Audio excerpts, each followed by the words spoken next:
All right, everybody, welcome back to the Cain Stevens Super Show. I'm your host with the most, once again, Cain Stevens, and we are back at it again. We've got a super guest, a new friend of mine, someone who I reached out to when I was searching for paranormal assistance. Um, I just happened to be looking through Google, seeing who would talk to me, and I saw this guy. I'll bring him in.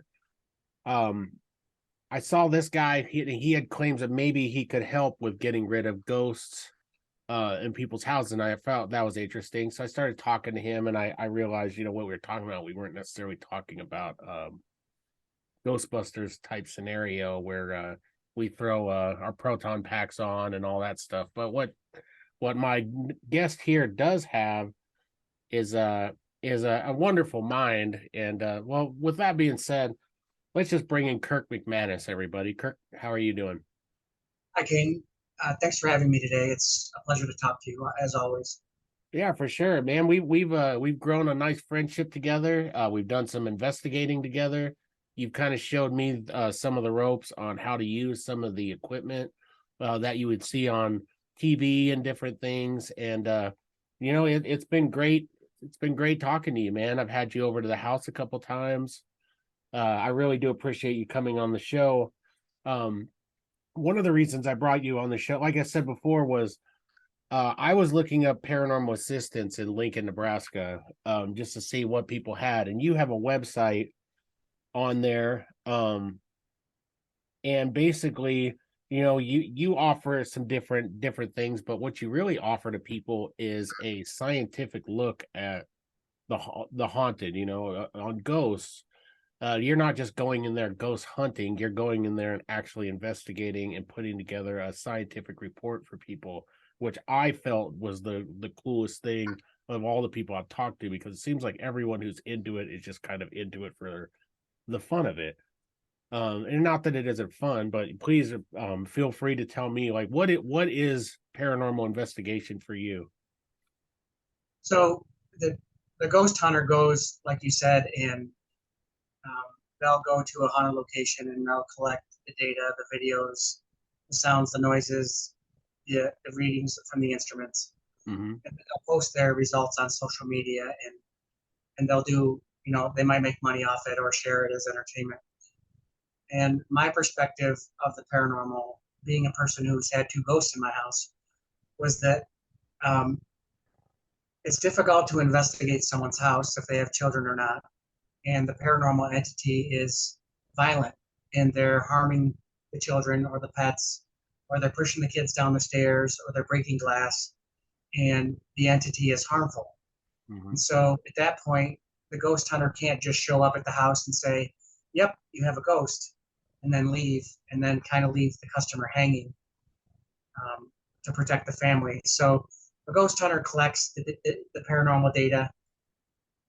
And the difference between a ghost and a paranormal investigator is a paranormal investigator incorporates the sciences and the disciplines into the ghost. And we study the ghost with the intent of helping it so that it doesn't harm humans. Right. So I try to study the ghost from a scientific perspective, using biology, chemistry, physics, nuclear engineering, electricity, human growth and development, blood, medical science, um, earth science, and try to figure out how the ghost is manifesting. And we can't always prevent the fact that ghosts are here, but we can prevent if we can prevent them from manifesting and doing harm. That would be a big step forward compared to Right. just showing up and saying, "Hi, we're here." And so I've been researching comparisons to how a ghost is related to the human DNA, how ghosts are always white, no matter how ghosts appear, they're always the color white. And there's always certain things that happen when a ghost is around. And in many cases, ghosts have very predictable behaviors when they're interacting with humans. And those behaviors can be tracked and traced and predicted to the point where we can, with our advanced technology and our research, we can tell people whether they have a ghost or not without Right. even showing up at their house. So that's my purpose, is studying the ghosts so that we can prevent the ghosts from harming human beings. Hmm. And I believe that that is our sole purpose as an investigator. Anything else is a disservice. But the ghost hunters, the people that do it and don't do the research, their research is very valuable and very important because it still provides us relevant scientific data that we need to study the ghost. So it's I love both aspects of the profession. Right. Well, and it's not, in that I'm glad you're telling people this, because I think that people need to know that it's a very serious thing. I mean, yes, it is fun. It's fun to ghost hunt. It's fun to look at all this stuff, but it's not fun for the people that live in these houses that are scared to go home. The people who can't afford to go elsewhere, and they're stuck in this place. When they're stuck in a place where there is an entity or something there, and it's scaring the kids, it's freaking the dogs out. And so, what you're doing is providing a service. You're according to your bio here that I'm looking at, you offer saging if that's something that somebody would want to do.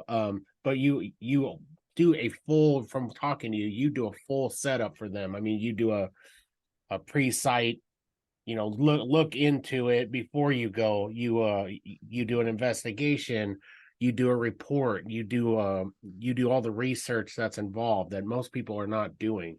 You're calling the county clerk and doing all that type of stuff, and I think that that's so important in the field. And I mean, not only that, but I also mentioned, you have a book. You just recently released a book, entitled, and I have it right here because I'm fortunate enough to know Kirk, and I got the book, and it is Why Are Ghosts White? The Other Side of Here. And to me, the book reads kind of like a manual. You know what I mean? And I don't know. I mean, you can respond if you want. It kind of reads as a manual to people, like here is how a person should try to investigate, or here are some methods, and here is why things happen, or why people report these type of things. It's an extremely interesting book. I invite anybody to get it if you're wanting to get into the paranormal field, especially if you want to support a local author. I would put Kirk in the hat with this, so just like Joel Green from Robert's Cave and everything. I think this book holds up, just in that regard. But if you're just interested in learning about the paranormal, I think that this is a wonderful book for anybody to. So, tell me about the process of you writing this book. Why did you write it? What did you want to get out of being the author of a book like this? Thank you for the positive feedback. Yeah, for sure. We, as paranormal investigators, we want to give our client the very best. Mhm. And in the 21st century, we're very fortunate at this point in human history that we have technology that we can use to Right. detect.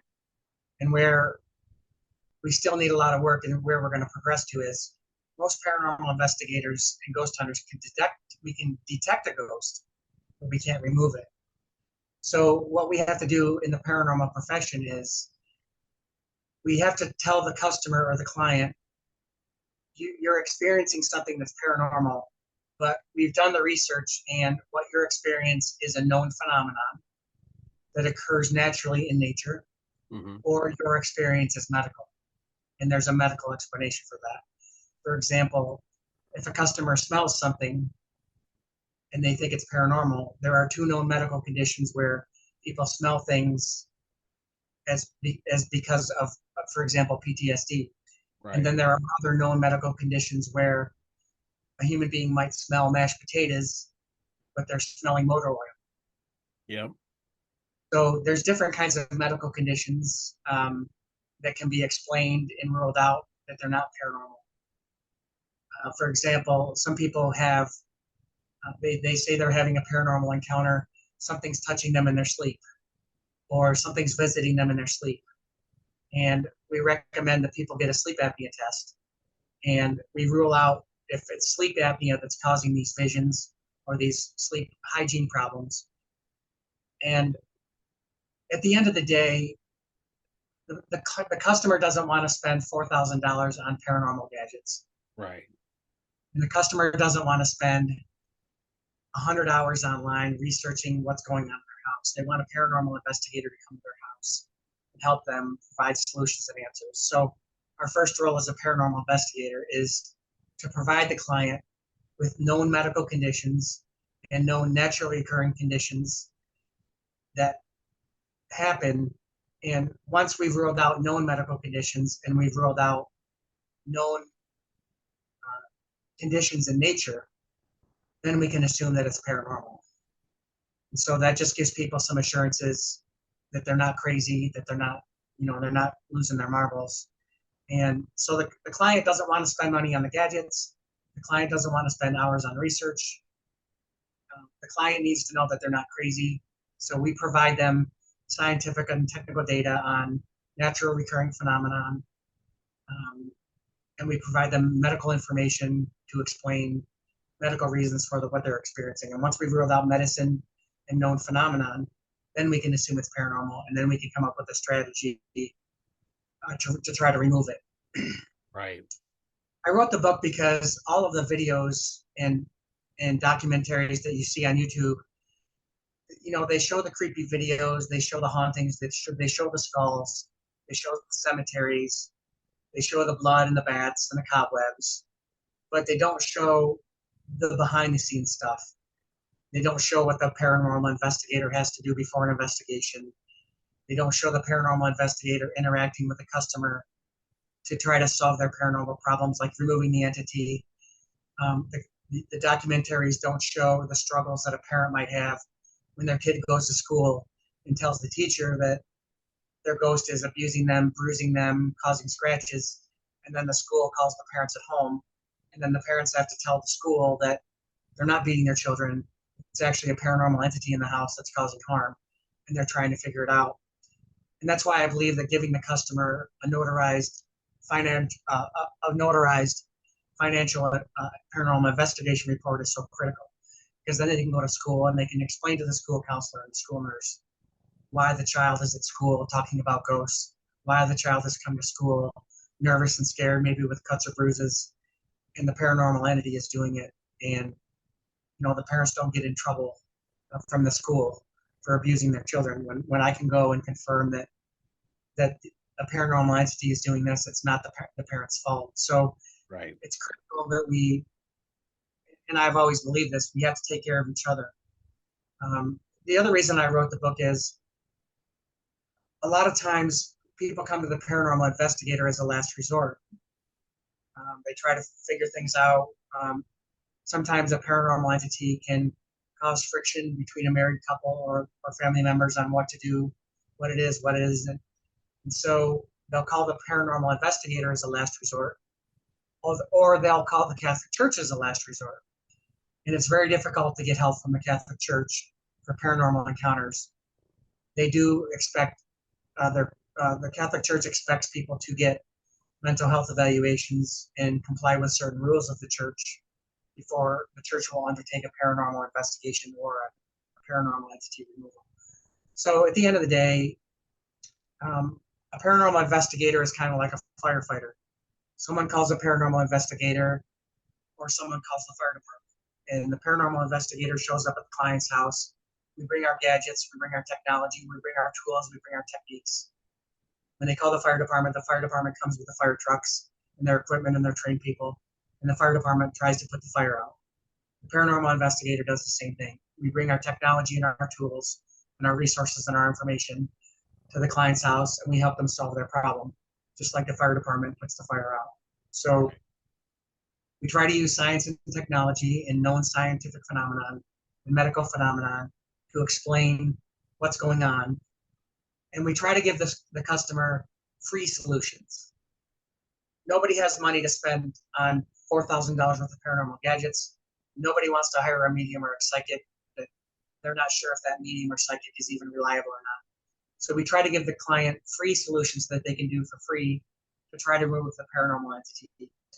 They want to remove an entity at the lowest cost as quickly as possible. So we try to give them free solutions first. And if we tell them that they're going to have to start spending money to remove the entity, then we give them options. You can move out of your house. But we also tell them, if you have to spend money on a medium or a psychic or some other removal agency to get a contract and to get the contract in writing, and only pay 50% up front. and then pay the other 50% once the entity is gone for 6 months, 7 months, 8 months. So Right. you're not going to get ripped off by this third party who was just a scammer or a scoundrel, and you have some protections. So that's the focus and our goal. So I got started in this because as a child, I did see shadow figures on my paper route every morning. Hmm. And doing your paper route Sunday morning at 5 a.m. in the dark, and there's no one there, and the rest of the neighborhood is asleep, and you see it. You're kind of taken aback by it. You kind of run through the neighborhood and get your paper route done faster. I've also had two transitional ghosts in my home. Transitional ghosts are ghosts that come and see the living before they cross into the light. Hmm. And I was also very fortunate that I had two ghosts in my home that I was able to get rid of, like I said, for free. So I'm very fortunate in that. And Yeah. so it's it's good to it's good to have a paranormal investigator come to your house who's actually had a ghost in their own house, and they understand what you're going through and what you're struggling with. They can relate to that. It's good to have open heart surgery from a surgeon who has had open heart surgery him or herself. They've experienced it firsthand, so Right. they're able to connect with you and relate with you more. The book is just to make sure we share information with each other. It's very important that we share our paranormal research with each other. If I can give another paranormal researcher an answer in 30 seconds, that means that that paranormal researcher doesn't have to investigate 15 houses to get the data, and they don't have to spend 4 or 5 hours on the internet to get it. We can all share data electronically, and we can provide the customer answers quickly and as efficiently as we can, and we can share it. We share UFO videos, we share paranormal videos online. Right. There's no reason why we can't share scientific paranormal data with each other. The more we share, the better we come, the stronger we become as a community. And as we as we become a stronger paranormal community, we're able to help more people at a lower cost, more faster. And that's the Yeah. ideal. That's the ideal. Well, and you're doing this stuff. What would you say to the other, like, what would you say to the other paranormal groups that would try to refute what you're saying in terms of, oh, it's impossible to get rid of a ghost? Or, I mean, these are theories. And I don't see a lot of them I don't see any of them really even trying to get rid of a ghost. I think they just want to find, just see a ghost and be excited about it. You know what I mean? Like a little kid would, like all of us who go to a haunted house and, rap on the door and hope that a ghost doesn't come popping out. That's what I feel that a lot of these people are doing, but a lot of them are also very judgmental and very and I'm sure you battled with some of them in the paranormal groups and different things on Facebook. People always have something to say, but what would you say to the person who tries to refute what you're saying and say that uh it's not accredited what you're doing, it's not proven yet? What would you say to them? Well, there is no government agency or private agency that provides paranormal certifications. Hmm. For example, if you want to be a lawyer, you have to be certified in your state. If you Right. want to be a doctor, you have to be a licensed physician. If you want to be a hairdresser, you have to get a license. There is no licensing body for paranormal professionals. Right. And so I learn more from people I disagree with than people I agree with. And so I welcome people to review my research and look at the data that I've collected. And I welcome productive, healthy, civil conversations between two human beings that respect each other to discuss the research. I'm only one human being. I haven't watched television since 1991. So That's I don't sit interesting around in watching, itself. yeah, I don't sit around watching TV all the time. The free time that I have, I do research and I study. Yeah. I share the research that I have with people, and I welcome their negative feedback or their positive feedback because Lord knows I don't know it all. I don't have all the answers. I know that I know some things. I know that other people know some things. I know that there's things that the Catholic Church knows that I don't know. I Hmm. know that they know that I know things that I don't know. I know that the Catholic Church isn't going to spend money on $4,000 worth of paranormal gadgets and technology. The church membership would never let them do it. Right. So um, I know that the church in science, there are a lot of areas where the church and science agree on the paranormal. And my book describes that in a lot of ways. So I welcome anyone that disputes the research. Um, I welcome anyone that, let's say that John disagrees with Gadget A. And I totally support John's perception or ideal or assumption that gadget A doesn't work and it doesn't do what it says it does and it's just a sham. But I'll welcome those conversations, and if I have to change my process or technology or rig up something else on my gadget to make it do something, I will. Right. But the people who disagree with all the paranormal gadgets and they say that those gadgets don't work, we have to look at our paranormal gadgets as each gadget has a specific function and purpose, and there's no perfect gadgets. But those who complain about the gadgets that don't work, they haven't brought any other gadget to the table that does. Right. Exactly. The gadget A doesn't work, it's fake, don't buy it, blah, blah, blah, and not bring something else to the table. And of course, if they were to bring something else to the table, I would test it also. But I think when we look at our paranormal gadgets and how far we've come in the last 30, 40 years with technology for everybody, our gadgets are designed to enhance the five senses of the human being. They're all designed to increase our ability to smell, hear, talk, speak, listen. Our gadgets enhance our five senses. And then there's other gadgets that we have that provide us information above and beyond what our five senses can. Right. So we really can't complain. In 2023, in the 21st century, we want to give the ghost or the paranormal entity plenty of ways to interact with us, plenty of ways to communicate with us. So the more gadgets that we have and the more options that we give it, the better it is for us and for the client. I also know that if I have a 21st century gadget and I want a ghost to interact with it, I'm asking the ghost to interact with an electronic gadget that hasn't even been invented yet in their time period. Right. So I'm asking a 100-year-old ghost to touch my battery-powered REM pod with flashing lights on it. And 200-300 years ago, electricity wasn't even invented yet. Yeah. So I have to tell the ghost, this device isn't going to hurt you or capture you, so you're free to interact with it. So I might bring an electronic gadget. I might bring a horseshoe. I might bring a cigarette. I might bring a doll. I might bring a cooking pan. I might bring something from the 1920s or 1930s and use that as a triggering device, plus the electronic device, so that the ghost can interact with something that was around during the time period that they lived. So, like I said, the goal is to give the ghost as many ways to interact with us that we can so that they feel comfortable interacting with us. And the other assumption that we have about our gadgets is we don't know if the ghost wants to talk or knock or scratch or push or pull. We automatically assume that the ghost wants to talk to us. We automatically that the ghost speaks English. So we have to give the ghost many ways to interact with us. So I'll use whatever gadget we have or whatever wooden spoon we have from 1920.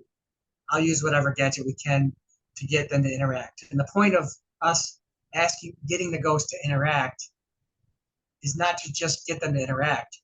The purpose of getting the ghost to interact with us is to find out if the ghost is violent and if it has mean intention. And we want to know if the ghost is violent. We want to know if the ghost is a demon or not. If the ghost is a demon, of course, we're going to call the Catholic Church and ask for help. Yeah. So that's kind of the background of that. So that's a good question. This week I had talked to you about, I had an interaction with a Christian male who I had posted a prototype that I made of a spirit box, in which you're aware of. I've showed you the prototypes, and you're using one now. And he got a hold of me because he was concerned, because he told me, being that he knows that I'm a Christian, how could I do this? Because and basically am I just conjuring the devil, and that type of thing. And I tried to explain to him that that's not the case. I'm when I talk about talking to spirits and whatnot, or listening to them, you and I had discussed, we're merely testing to see what it is, what's going on.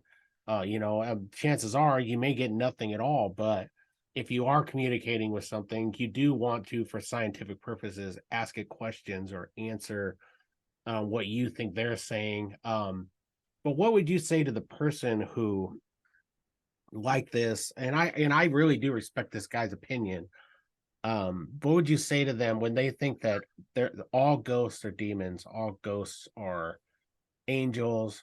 I don't necessarily believe that because but I don't know, like I have no idea, but it doesn't seem to me plausible in a supernatural book where they physically talk about spirits and whatnot, aside from talking about demons and angels. What would you say to this person if they think that all we're doing is conjuring the devil? That's a very legitimate question, and I'm glad you asked it. And I get asked that question a lot. Hmm. Um, the religious people, they're referring to their religious texts. So they're referring to the Bible, the Quran, or the Buddhist Gita. So if we look at the Bible clearly does indicate um, that there are ghosts, there are angels, and that there are demons. And even when we look in the Bible, when Jesus was in the desert for 40 days and 40 nights, the angels tended to him and they cared for him and they nursed him because he was being tempted by the devil. The Bible also says that we are not to interact with the ghost. The Bible clearly states that we are not to ask mediums and psychics and Ouija boards for advice about the future. Right. The Bible says we are to seek God's assistance and wisdom through the Holy Spirit for his advice and counsel. So the Bible is very specific about that. Don't use Ouija boards, don't use seances, don't perform rituals, and the Bible is also clear in the Ten Commandments. Don't worship any other God besides the one true God. We know in the Bible that angels appeared to humans, and when they appeared to humans, they were fully powered, they were fully assembled, and they interacted with humans just like you and I interact with each other right now. Right. And angels come in white, and we know that ghosts come in white. But when ghosts interact with humans, they don't interact with us like angels would. They need power and they need energy from somewhere else. So the Bible does say that Jesus did send his disciples out to um, remove demons from the living. The Bible has a couple stories where Jesus removed demons from people, and he removed demons, and those demons went into pigs. But the Bible also does say that we are not supposed to use mediums and psychics and Ouija boards for advice. But the Bible does say that we are to have Christian discernment and we are to test these paranormal entities to confirm if they are evil or demons or not. Which was what, John 4:1 or something like that. I think that's what I looked up the other Right, day. Yeah. And right. and and I did mention that to the person, and of course they shot that down right away, saying, "Well, that's not what it's saying." Well, that's your interpretation of what it's saying. But the Bible or any religious document of those, I mean, it's all left up to interpretation. I mean, it's not as clear in the mud as what people. I mean, I'm not saying that he's wrong and I'm right, or I'm wrong and he's right, but to merely shoot down something like that is frustrating to me, because a lot of, especially religious people, they'll tell me, just like my deep love for Halloween and all this stuff. Well, Halloween's the devil's night. How can you be a Christian and enjoy Halloween? Well, I don't enjoy Halloween the way some people enjoy it. I'm not worshiping cats and throwing babies to the ground. I'm worshiping I'm not worshiping it. I'm just enjoying it with my kids, like the joy of like eating candy and watching scary movies and stuff. So I think that it is what you make it. And that goes, I mean, we all have free will. It's what we make of it that makes it bad. You're talking about the Bible not using, one would say, like a spirit box, for example, could be considered just another form of a Ouija board. You get what I'm saying? Because you have words and stuff to spell out yes, no, and all that other thing, goodbye. Whereas the one could make the argument, and this is just for the sake of argument, I mean, for the sake of the other side, one could say, well, we're just providing a technological advancement of that and allowing them to physically speak instead of having to move the planchette around and all that. Um, Right. so I mean, it's plausible, but I don't think what they're saying is bad. And I do appreciate what they're saying, what they're trying to get at. They care because they don't want to see another Christian or another human being burn, so to speak. or go to hell. But I mean, I don't think I'm going to hell because I'm looking for answers on ghosts. I too have been through hauntings, and I too have been scared and had to call the Catholic Church and actually got someone from the Catholic Church to come to the house. And I wouldn't have ever done that in my life if I wasn't truly afraid for my family and my kids of what was going on. Ever since then, I've been, chasing the idea, what was that? And was that real, or am I nuts? You know what I Right. mean? And that's why you're doing what you're doing. You're providing people answers. People do think they're nuts when they go through this stuff because the rest of the world tells us we're nuts. The rest of the world, when we present this to them, they tell us we're crazy. We're tinfoil hat people. We have mental illness. We have all this. But you know what? I don't think everyone does. It's just like people reporting aliens. I don't think everyone is completely nuts. I find that to be a ludicrous idea that Yeah. someone would say that, let's just say, for the sake of a number, let's say a million people have reported ghosts and aliens. I know that that's not probably, I don't know what the real number is. It's probably impossible to tell, but I guarantee that all million of those people are not crazy. And that's what Right. we're trying to get at here. And we're trying to do it in a scientific way. So I am truly blessed and proud to have just reached out to you. And you've been so kind to me as to, let me use some of your equipment, go on investigations, listen to your theories and everything. So, I mean, that to you, thank you very much for providing me with that option, and I hope to continue our friendship.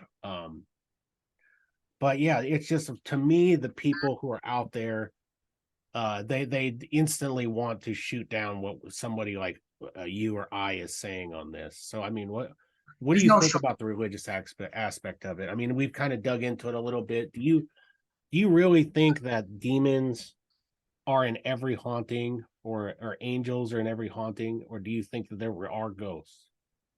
If we look biblically, I welcome biblical scholars to disagree with, because I learn more from people I disagree with, of course, than I agree with. It's hard for the Catholic Church. If the Catholic Church wants to say that they are the final authority on demons and the paranormal, that's okay. They can say that. But it's so difficult to get help from them, and there's so many stipulations and requirements to get help from them that it's difficult. And if the Catholic Church can't or won't help us with our paranormal experiences, especially if our children and families are being physically harmed, then the lay people of the Christian community, the non-clergy members, we have a moral obligation to take care of our fellow human beings with whatever lawful and legal, safe and manner that we can. Right. So the Bible, even if we read the Bible, and if we look at the Bible and the Quran, in the Giza, all three major religions and all three major religions, they all recognize demons and angels and a creator. So Christianity is not the only faith that acknowledges demons and ghosts Right. in the paranormal. So the Bible is specifically clear, and Jesus spoke to angels, and Jesus spoke to Satan, and Jesus removed demons. So we know just by Jesus' example, who is the epitome of Christianity, that ghosts and demons and angels are three kinds of separate entities. Yeah. If we look at this, and usually what I tell Christians is, look, Jesus Christ talked to the devil, and Jesus Christ removed demons out of people's bodies. We know for a fact in the Bible that Jesus Christ was walking down the street. He saw two men, and he knew that they were possessed by demons, and he told the demons to leave the man's body and to go in the body of pigs. And so the demons knew who Jesus Christ was, and those demons moved out of the man's body and moved it into the pigs. And then the pigs ran over a hill and died in the ocean. So for all those people that say we can't connect Jesus with the paranormal, Jesus was a paranormal investigator. Right. He was able to attack a demon. He was able to move the demon from a human being to a pig. And then those pigs perished when they went over a hill and perished in the water. So Jesus Christ is the number one soul. He is the best, finest, highest grade, highest caliber, perfect paranormal investigator. He can walk up to a person. He can go into a home. He can tell you if you have a demon or ghost, and he can remove it on command. You can't get anything better than that. Right. He ultimate paranormal investigator, and he's the ultimate ghost remover. And it says so in his own word. And he even says there is Satan. He even says there's demons and there's Satans. So we know from the Bible, we know from Jesus' own words, and we know from his own actions and behavior that there is a difference between a demon and a ghost and angels and himself and his heavenly Father. So there's no question about that. Yeah. And I understand as a human being that we would all like to take the Bible and we would all like to rewrite the Bible to suit our own moral and spiritual and religious values and beliefs. But it's also important when we study the Bible that we don't add to the Bible, Right. And we don't out of the Bible. And there's a reason why there's something in the Bible and there isn't. If it's in the Bible, it's because God wanted to reveal it to humanity. If it's not in the Bible, then that is something that God has reserved for us later in life. For example, we know in the Bible that heaven exists, and we know that there are angels in heaven. We know there are other things in heaven. I hate to interrupt you, but with that being said, I do have a message from my wonderful sponsor, the wonderful, the amazing, Elegant Sasquatch.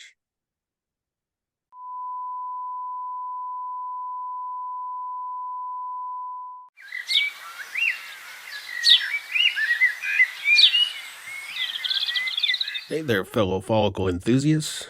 We have a sponsor that's about to make your beards go wild with delight. Brace yourselves for the one and only, the Elegant Sasquatch. Are you ready to unleash your outer beast? Cain, I've been waiting for this moment my entire bearded life.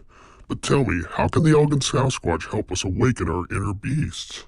Oh, my hairy companion, the Elegant Sasquatch has a treasure trove of beard products that will have your whiskers partying like it's the wildest night in the forest. From their aromatic beard oils to their beastly balms and buttery concoctions, they've got everything you need to make your beard sing with joy. I can almost hear my beard belting out its own rendition of I Will Survive. Your beard is in for a treat, my friend, and here's the best part. Every single product is handmade with love. Picture this, a team of Sasquatch artisans rocking their aprons and wielding their grooming tools, crafting beard goodies that will blow your mind. It's like a hairy fiesta of craftsmanship.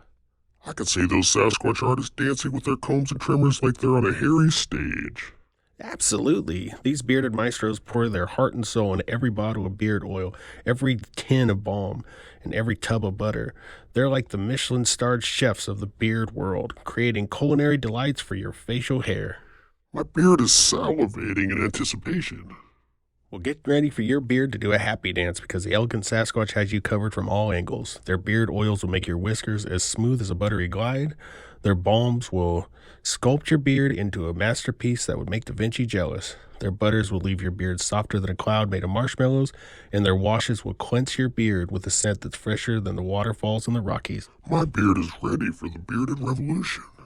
You can find the Elegant Sasquatch on Instagram and Facebook. They're ready to share their hairy wisdom, showcase their bearded customers, and entertain you with memes that will make your mustache curl with laughter.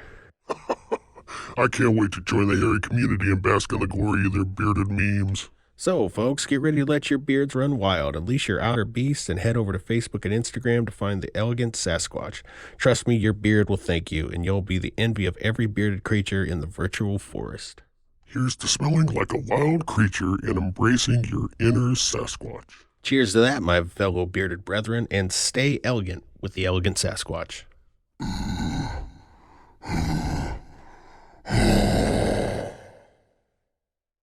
So we're back, everybody. Kirk and I, we were talking about angels, demons, and all that good stuff, but it's gotten pretty heavy here. Let's go on the lighter side of the paranormal, because the paranormal can be fun too. I know that there's more to Kirk than just the paranormal. I know that Kirk, I know you help with charity work with the homeless and different things, right? You also go to concerts. You're not just dialed into. I'm blown away by the fact that you haven't watched TV since 1991. So I got a lot of catching you up on some things. A lot of things have happened since 1991 on TV.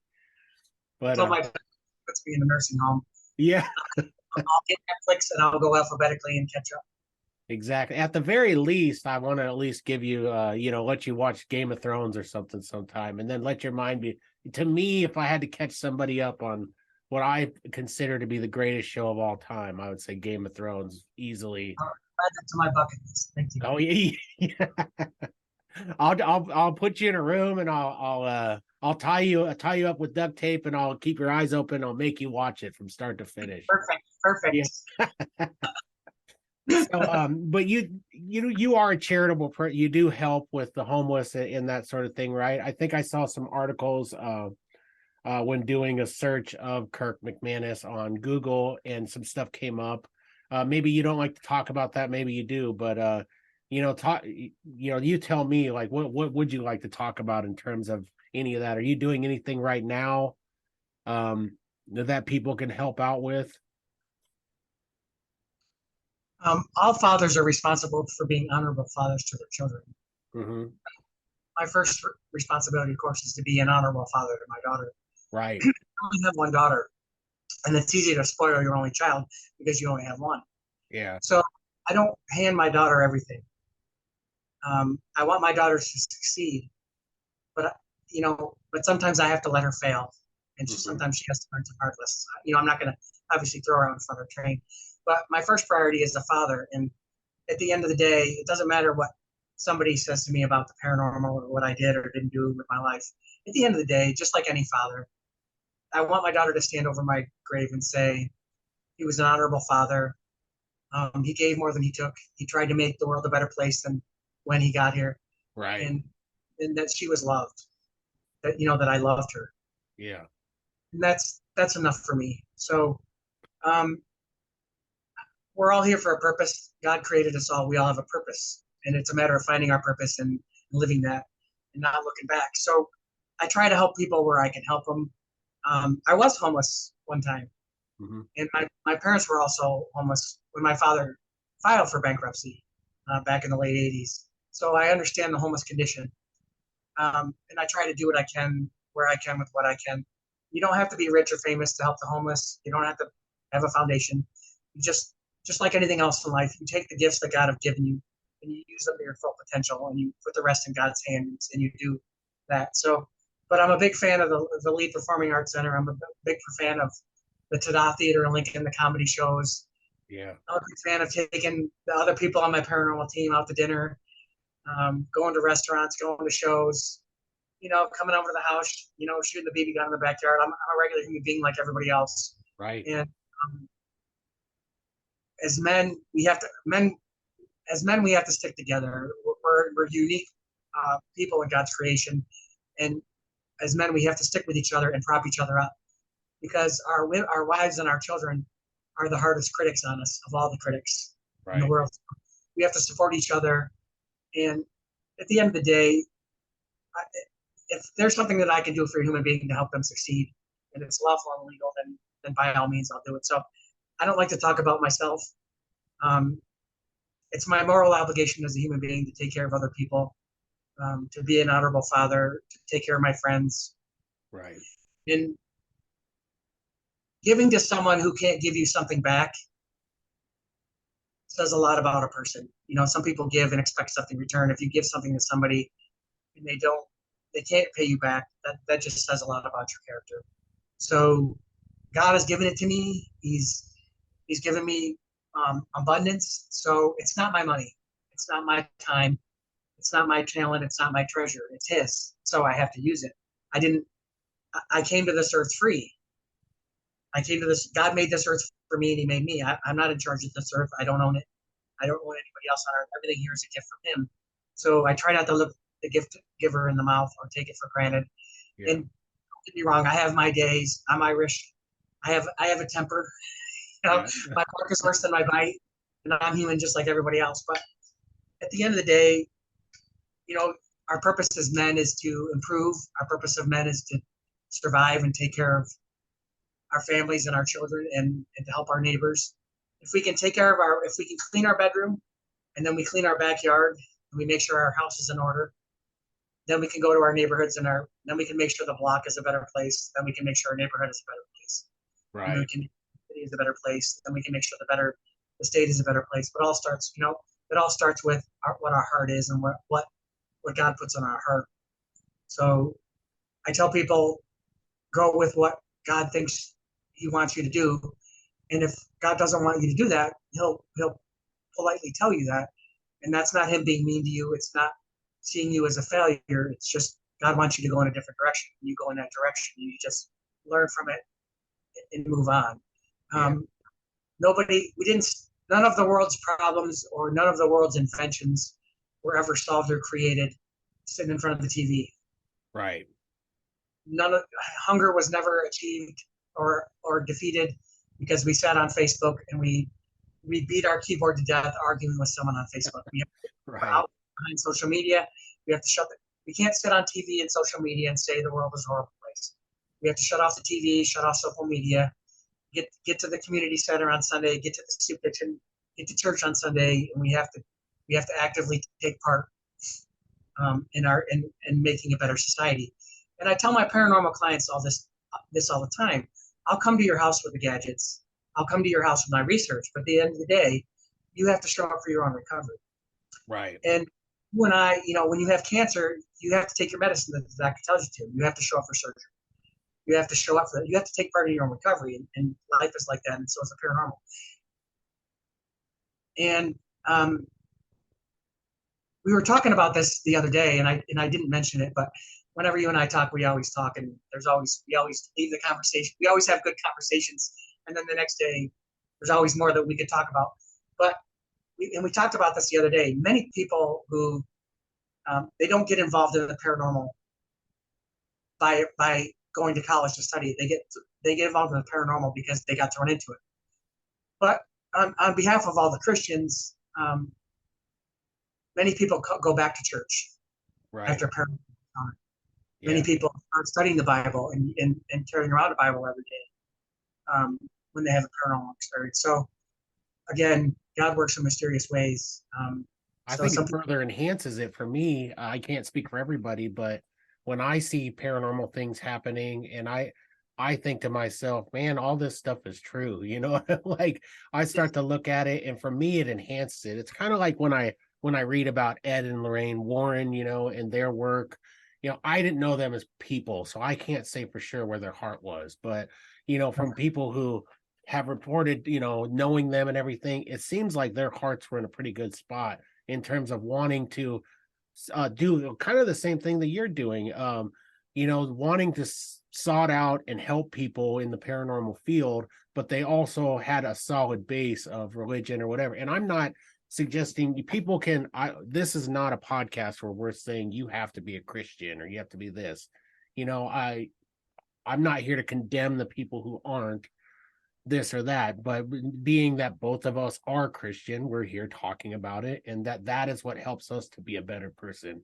It helps me to be a better person. It further enhances me wanting to go to church and learn more of this supernatural book, that just has a lot of antidotes to, I think of it to myself, and if people would use the Bible as a textbook in some way, shape, or form, or a manual, I think that they could benefit from that. I'm sure you can benefit from the Quran. I have not read the Quran. I'm sure you could benefit from a lot of religious texts of different, and I'm not cutting them down, but in my experience, I think it does enhance it.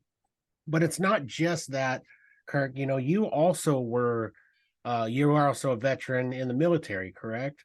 So you weren't just helping people on this front, but you were also in our military, right? Serving.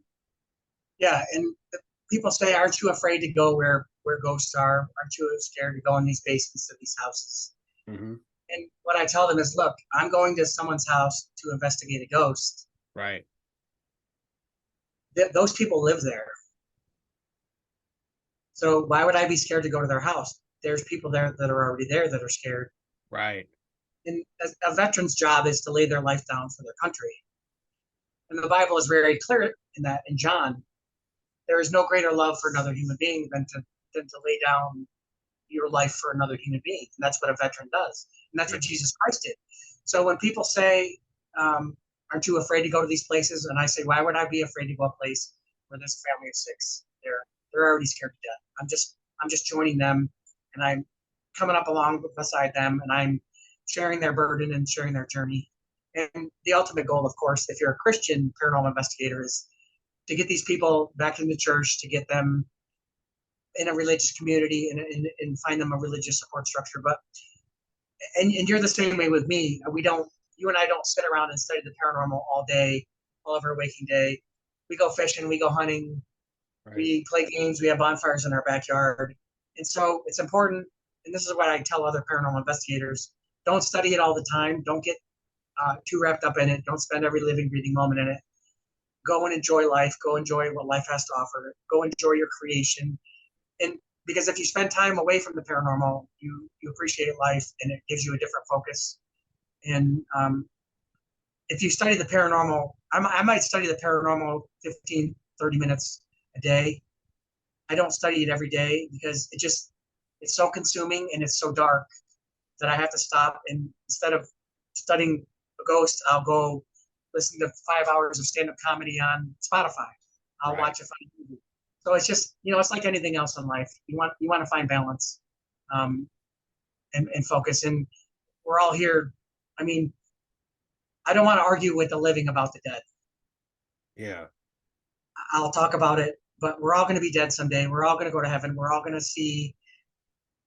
have all the answers. But if we're here and we can help each other and solve each other's problems and fix things and make it better than when we got here, then by all means. And so it's good to know people that share that same passion and that share it's always good to find friends that you have in common with other things.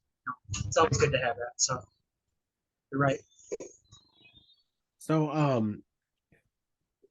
do you want to have you ever wanted to do you want to talk about any of your time in the military? I mean, what you did, well, what was your time like in the military? How long were you? Which branch did you serve? I was in the Air Force and I served 20 years, 2 wars. So I did go to the Middle East a lot. Mm-hmm. And they're very religious people. They also have families and children. They have their religious beliefs and customs. And when you go into a war zone, you see a different side of life and you see a different side of death and how people handle it. And ultimately, how people handle death is also how they handle life. Right. So some cultures are very cultic oriented. Some countries practice the occult. They do cultic rituals. Some people in the cultic rituals in other countries, they can stick a knife through their tongue and pull it out with no blood or no pain, and they're totally possessed. Yeah. And whatever has overtaken their body that they can do that is, there's a consequence to that. It's fun now and it's exciting now, and maybe they're making money off of it, but none of us live forever. So what I did learn from going to other countries is everybody in these other countries, they're all parents, they're all working, they're all raising their children, in their values, and we're all going through life. It's ups and downs, struggles, rewards, punishments, whatever. But it's good that I have that perspective of different religions and different cultural and religious backgrounds. I have my opinions on what shadow people are, and those other cultures have different perspectives on what a shadow person is, and that just aids in the conversation and it aids in our understanding. And that's one of the reasons why I wrote the book and that's one of the reasons why I want to write a book with more people, because none of us are going to be here forever, but a book will last 100, 200 years. So when we all pass away, of course, we have to leave our legacy, and one of our legacy is our children, but it's also our research that we leave behind.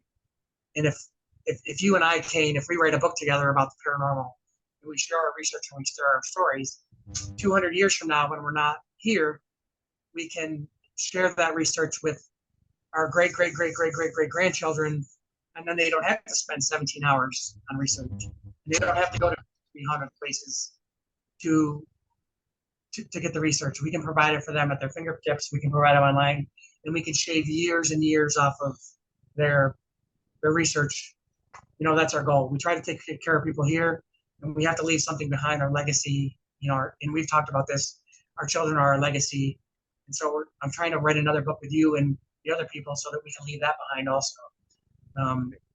So, yeah, I learned a lot from those other people. War zones, culturally we're different, but we're all human beings. We all put our pants on the same way. We all have the same fears. We all have the same questions about why am I here? Where do I go when I die? What is the purpose of my life? Where's their meaning? So it's just enhanced. It's just enhanced the overall experience that I have, and it helps us. I just happened to be lucky to join the Air Force and travel. I'm just a lucky guy that I got to do that. Yeah. I just took advantage of the opportunities that I had, lawfully and legally, and just like anybody else, just you wake up in the morning and you do the best that you can with what you have and what you know and who you're surrounded with, and then you put your head down on the pillow at night and you pray to God that you did the best you could and you put what was wrong in His hands. And when it comes to the paranormal and some of these more difficult things in life, not everything is supposed to be explained to us this side of heaven. We're not supposed to have all the answers this side of heaven, and that's okay. We just have to figure out what we're going to let go. So I've just been a lucky guy, and so I'm not going to hoard all my success and all my wisdom. I'm going to share it because that's why we're all here, is to share, learn, and grow. Our job is to be the best version of ourselves, and it's also my job to make another person the best version of him or herself. Yeah. So that's what we have to do. And I'm not perfect. I make my mistakes, and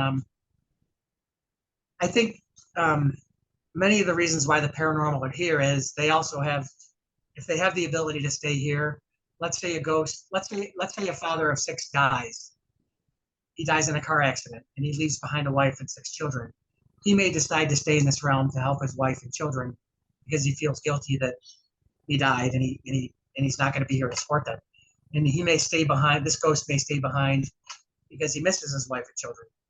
So there's a saying that a bad human is a bad ghost, and a good human is a good ghost. So it is what it is. So I don't know if that answered your question or not. No, it did. It's so interesting, man. I just love hearing everybody's perspective on all walks of life, all people. I mean, I didn't know you obviously when I had originally contacted you, and now I've gotten to know you, and I'm starting to get more and more of your perspective on. I just love hearing people's perspective on the paranormal in general. I think it's important that we continue talking about it, because I personally, like when I started my paranormal podcast before, my goal was to just give a platform to people to talk about this type of stuff and not feel crazy, because I think I'm so sick of people. I mean, I'm sure I have people in my own family, friends, people probably think I'm completely nuts because of all the stuff that I talk about and do, but it doesn't matter. I mean, I don't really care, because I know where my heart is. I know, where some of the people are that I'm talking to. So, but this has been an awesome conversation. I know we don't have a boatload of time left, but I do want to give you the opportunity to plug anything that you want to plug, and I'm sure that I'll have you on again. So you do have the book out once again. Where can people find the book right now? Give me a little synopsis of that. The book is on Amazon. It's on Kindle. It's paperback. It's hardcover. Yeah. First of all, thank you for doing the podcast, because I get about 3 calls a month from people just in Lincoln, paranormal questions. And so I'm very grateful that you have your podcast, and that your podcast brings people together, and your podcast also helps other people reach out. And when they do a podcast and they see other podcasts like yours, they know that they're not crazy. Yeah. And so if you can tell another human being they're not crazy, and you can tell another person that they're not alone, and you can do that in a single podcast, that's priceless. And that's such a wonderful, and your podcast is such a wonderful contribution to society. It's a wonderful contribution to Lincoln, because New York City and Ghostbusters in Amityville, New York, they're not the only haunted places in the world. And so your podcast is providing this outlet where people can express their fears, express their worries, and they can find a community of support that they can't get at church, that they can't get from their therapist. and that they can't get explained from science. So kudos to you, and I have Thank you. much admiration for you for putting that together. And I know it takes a lot of effort to put a podcast together. More than 30 minutes. people think. They probably think I just mess around and put a goofy picture of myself as a little kid behind me and go, but there's a lot of moving parts to it. So thank you. Yeah, so I don't charge for my services. I've been in your shoes. If they call me with a question and I can pull it out of a chapter of my book, cut and paste it and send it to you and get you on your way. So what I tell people is you're not crazy. There's nothing wrong with you. A ghost picks and choose. Ghosts and demons pick and choose who they want to interact with. Ghosts and demons and the paranormal and angels pick and choose whose house they're going to come into and whose life they're going to interrupt positively or negatively. So I tell people, you're not crazy. Everything happens for a reason, and you're not alone. And like I said, I get 3 phone calls a month. So you're not crazy. You're not alone. This happens to everybody. It's not your fault. These entities pick who they want to pick. So don't beat up yourself. Don't think that you did something wrong in your childhood. Many curses are generational, that were put on a family or a person by their great grandfather 300 years ago when they drank blood of a cat as a joke. And now the curse is still here. And I just tell them that I'm a human being, you're a human being. We've both been through a paranormal encounter. I know where you're coming from. Let's try to figure this out rationally. Let's try to figure this out so your neighbors don't think you're weird. Let's try to figure this out so you can still go to church and you can still go to work and your kids can still be functional, productive members of society who are socially acceptable.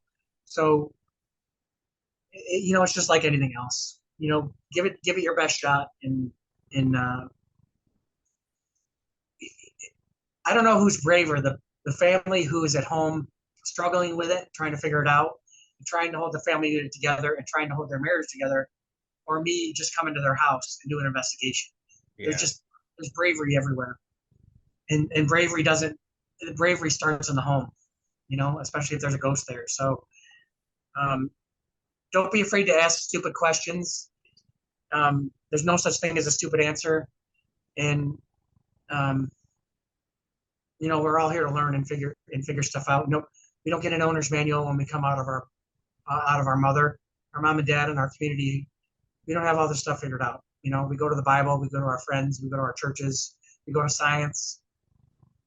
We go to these places to figure out the answers, and we're all asking the same question: why are we here? What's my purpose? Where did we go when we die? And what is the meaning of life? Every one of us asks those questions. It's just a matter of how it's answered, and what other things happen in our life where we have to ask those questions. So, we're all the same, but we're all this. We all think we're unique, but we're all the same, in some fashion, Yeah, we're all human beings. We're all linked together, and we're all going through it, that maybe in different ways, but we're all going through it the same way, really. So, well, thank you so much for this interview, Kirk. I look forward to my continued friendship with you and Paranormal Investigations, and just thank you for being on the podcast, man. I appreciate it. Thank you for your time, Cain. You're doing a great service for the community. Please reach out to Cain or myself. We're here to help you. We're here to help you succeed. And once again, it's been a great podcast. I'm enjoying listening to your show. And I want to thank you for your support and for our friendship and our companionship as brothers, and for your service. And I want to take time for everybody who's ever I worked with or argued with or helped, that every little thing and every little encounter and everything that we've shared has always made everything better. And that's what life's about. So thank you again for your valuable. Thank you, Kirk. Take care. And last but not least, we should at least mention where can the Lincoln area, if you're in the Lincoln area or in Nebraska, or really anywhere, where can they find you on the internet? You have a web page, correct? How can people get to you? If you Google Lincoln, Nebraska Paranormal Assistance, and just click the link. It's not a fancy page. Just click there. my phone number, address, email, and when you contact us for paranormal investigation services, everything is confidential. Yeah. I'm in a unique position that I haven't talked about where our conversations are confidential. Yep. When we talk and discuss your paranormal case, no one will know your name or where you lived, and we'll share your research with others, but they won't know who you are, what Right. you lived, they won't know your name, your children's name. They won't know any personal information about you, but we're here to help. So Lincoln, Nebraska Paranormal Assistance. My book is called Why Are Ghosts White? The Other Side of Here. Yep. On digital, it's hardcover, softcover, and if you ask me a specific question, I'll even send you a specific page over email. Save yourself the time and the research, and we want to get you in a good place as fast as we can. So thank you again, Cain. It's been a Thank pleasure. you, Kirk. I'll talk to you later, man. Take care. Bye-bye.